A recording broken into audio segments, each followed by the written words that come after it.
Welcome to திவாடெக் Tamil. நம்ம already போன எபிசோடில் ஒரு வீடியோ போட்டிருந்தோம், யாரெல்லாம் ப்ளே ஆஃப்க்கு போவாங்க அப்படின்னு சொல்லிட்டு. கொஞ்சம் அந்த வீடியோவுக்கு அப்புறம் ரொம்ப லேட்டாக போகிறேன்னு ஒரு வீடியோ. அப்படி பார்க்கும் பொழுது மும்பை இந்தியன்ஸ் ஜிடி ப்ளே ஆஃப்க்கு கம்பல்சரி போவாங்க அப்படின்னு நான் சொல்லியிருந்தேன். அப்போ மும்பை இந்தியன்ஸ் வந்து 7th பிளேஸில் இருந்தாங்க, ஓகேங்களா. இப்போ 3rd பிளேஸ்க்கு வந்திருக்காங்க. இன்னும் 2 டீம் யாருன்னு சொல்லி பார்த்தோம்னா, first team GT, second team Mumbai, இப்போ 3rd டீம் வந்து ஆர்சிபி வந்து ப்ளே ஆஃப்க்கு போகிறதுக்கான எல்லா தகுதியும் இருக்குது அந்த டீம்கிட்ட. பவுலிங் சரி, ஃபீல்டிங் சரி, பேட்டிங் சரி, எல்லாமே பக்காவாக வச்சுருக்காங்க. உங்களுக்கு விராட் கோலி அந்த டீமில் ஒரு கீ பிளேயராக இருக்கார். அந்த டீமில் அவர் பார்த்தீங்கன்னா செகண்ட் சேசிங்கில் வரும்பொழுது அவர் கம்பல்சரி அவர் நம்பலாம். நம்ம பெங்களூர் டீம் தான் அவர் இன்னும் ஜெயிச்சு கொடுப்பாரு அப்படின்னு கம்பல்சரி நம்பலாம். ஃபஸ்ட்டு அவங்க ஆடும்பொழுது மட்டும்தான் அவர் விக்கெட்டு கொடுக்குறாரு. அவர் செகண்ட் பேட்டிங் போடும்பொழுது அவர் அந்தளவுக்கு விக்கெட் கொடுக்குறதில்ல.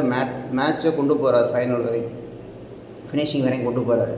அதனால் பேட்டிங்கில் அவர் ஃபுல்லாக நம்பலாம். அதே மாதிரி பவுலிங் வரும்பொழுது ஹேசல்வுட் வந்தது, அதாவது எப்படின்னா, முன்னாடி வந்து பேட்டிங்க்கு வந்து ஆர்சிபிக்கு வந்து விராட் கோலி இருப்பார். ஆனால் பவுலிங் யாருமே அவருக்கு கொஞ்சம்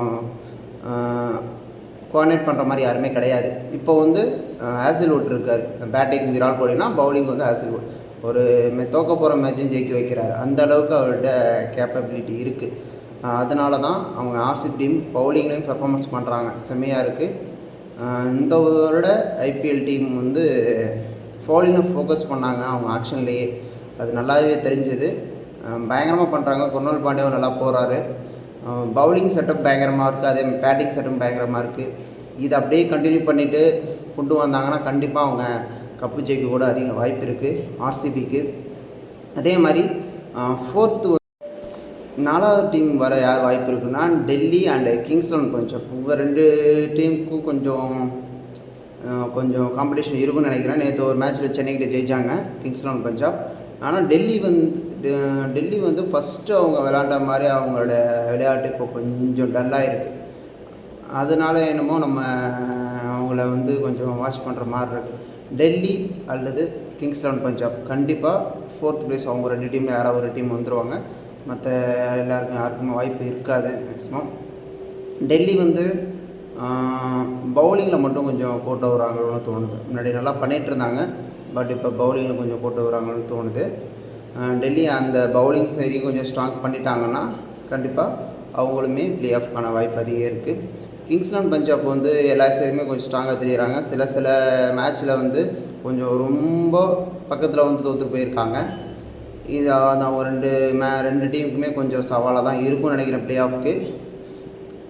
ஆனால் ப்ளே ஆஃப்க்கு வந்து எல்லா டீமுமே நல்லா காம்படிஷன் கொடுக்குறாங்க. அப்படி பார்க்கும்பொழுது நான் இப்போ சொல்கிறது வந்து ஒரு அனலைசஸ் மட்டும்தான். ஆனால் போக தான் தெரியும். என்னோடய ப்ரிடிக்ஷன் கூட இது. ஆனால் போக தான் தெரியும் யாரெல்லாம் பக்காவாக பெர்ஃபார்ம் பண்ணிவிட்டு உள்ளே வருவாங்க அப்படின்னு பொறுத்திருந்து பார்க்கலாம் எந்தெந்த டீம். என்னோடய ப்ரிடிக்ஷன் வந்து Gujarat Titans, Mumbai Indians, RCB and Kings 11 Punjab. இவங்க 4 டீம் மேலே வருவாங்கன்னு நான் நினைக்கிறேன். கண்டிப்பாக ப்ளே ஆஃப்க்கு உங்கள் 4 டீம் விளையாடுவாங்க. ஆனால் ஆர்டர் மட்டும் கொஞ்சம் மாறலாம். பிறந்தது பார்ப்போம் எந்தெந்த டீம் எந்தெந்த பிளேஸ்க்கு வராங்கன்னு. இந்த வருடம் 2025 ஐபிஎல்லில் யார் வின் பண்ண அதிக வாய்ப்பு இருக்குன்னு நெக்ஸ்ட் வீடியோவில் நம்ம பேசுவோம். தேங்க்யூ.